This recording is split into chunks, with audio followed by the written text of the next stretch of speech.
Human ibasura ang 300 milyones pesos nga proposed budget sa National Historical Commission alang sa Quincentennial Celebration ni pasalig ang Quincentennial Committee sa usa ka mabulokong presentasyon nga masaksihan atol sa pagsaulog sa kadaugan sa Mactan karong Abril 27.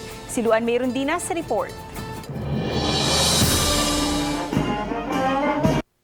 Nagpadayon ang pagbansay-bansay sa mga sakop sa Armed Forces of the Philippines nga mao'y mangu sa flag raising rites sa Mactan Shrine atol sa ika-500 katuig nga kasaulugan sa kadaugan sa Mactan.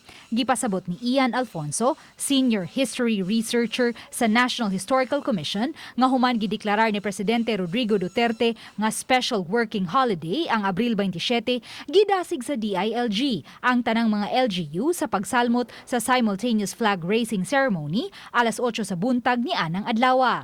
Lakip na ang wreath-laying rites sa monumento sa tagsa-tagsa niini ka mga local heroes. Because what we are projecting here, the heroism and bravery of Lapu-Lapu transcends time. So through time, we produce a lot of heroes and countless heroes throughout the country. So in the last 500 years, we are celebrating the heroism of the Filipino. Sa tigom sa Quincentennial Committee, nasabutan nga ipadayon ang naunang plano nga bahinon sa duha ka hugna ang mga kalihukan sa Mactan Shrine.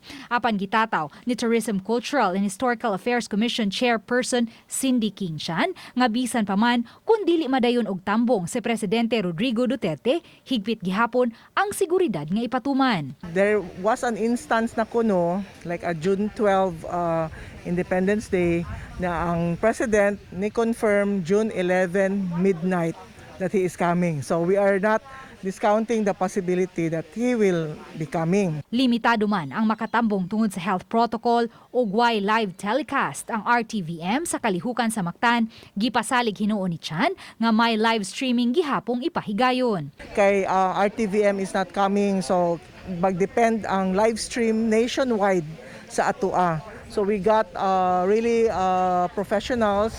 Samtang gipahibaw sa Senior History Researcher sa NHCP nga gipadaplin lang una ang planong pagpabarog sa Lapu-Lapu Memorial Shrine and Monument karong Abril 27. Human giscrap ang dulan sa 200 milyones pesos nga budget ni ini.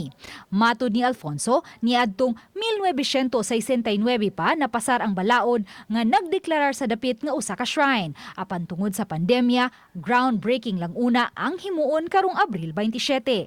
It's already 52 years na hindi na po-fulfill yung batas na magtayo ng museum for Lapu-Lapu. So it so happened that we have this COVID, so i-shelve out muna natin, ano.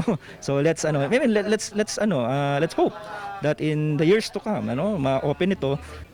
Ning pagsaulog nato sa ika-500 katuig nga kadaugan sa Mactan, bot himugatan sa taga National Historical Commission nga dili lang kini kasaysayan sa isla sa Mactan, apan usa kini ka shared memory natong mga Pilipino.